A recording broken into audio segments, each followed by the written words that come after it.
Henteu awewe wasiabi eta pakaian-pakaian. Maraha, marewa.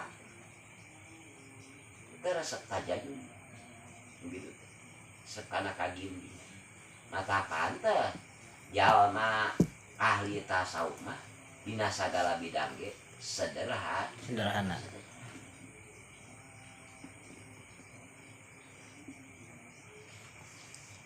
Uga pamajikan teu perlu geul penting mah tiasa muasyarah bil ma'ruf reurejeungan ngrasakakeun kaalus kitu deh.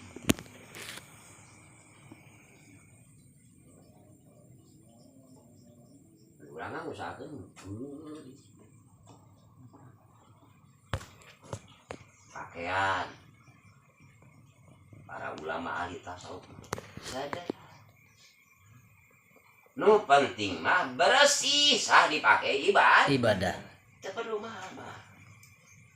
Da fungsieuna pakaian teh nutupan aurat.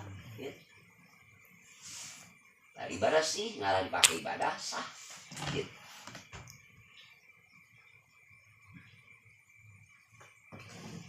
Waduri itu resep kana kaginingan teh saja bati kagolongan awe jeung kagolongan pakaian teh waduri itu kana golongan imah.